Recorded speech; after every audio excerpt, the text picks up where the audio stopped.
បាទសូមគោរពជំរាបសួរបងប្អូនទាំងអស់គ្នាដែលជាអតិថិជន Pon Family Car អូតូទិញលុបរថយន្ត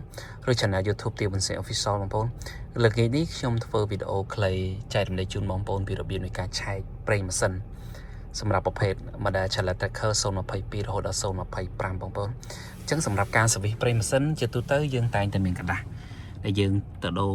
ប្រេងឬក៏សវិសប្រេងម៉ាស៊ីនម្ដងជាងគាត់មានកត់គីឡូប្រេងថាយើងពេលណាគីឡូម៉ានគីឡូទៀតដែលយើងត្រូវដូរប្រេងម៉ាស៊ីនបងប្អូន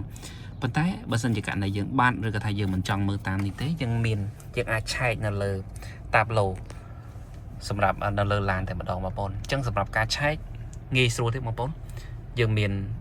ប៊ូតុងនៅខាងស្ដាំដៃនៃចង្កូតឡានអញ្ចឹងបងប្អូនរកពាក្យកន្លែង menu នេះបងប្អូនអាចចុចពីលើវារួចបងប្អូនឃើញពាក្យ vehicle information បងប្អូនចុចនៅលើប៊ូតុងមួយនេះបងប្អូនប៊ូតុងនេះគេហៅ set ឬក៏ clear អញ្ចឹងខ្ញុំធ្វើការចុចចូលទេបងប្អូនអញ្ចឹងបងប្អូនអាចមើលនៅលើនេះបានឃើញមាន reminding live oil live 96% ប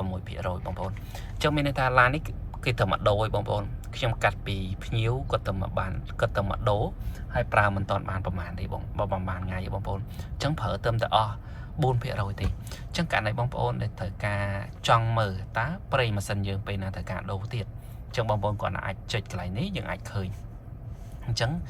បងប្អូនមិនចាំបាច់ករណីដែលបាត់បងប្អូនមិនចាំបាច់មើលលើរោគកដាស់នេះបងប្អូនបាទអានេះជាវិធីងាយៗសម្រាប់ការប្រើប្រាស់ប្រភេទ Mazda Challenger Tracker បងប្អូនអរគុណច្រើនបងប្អូនអរគុណ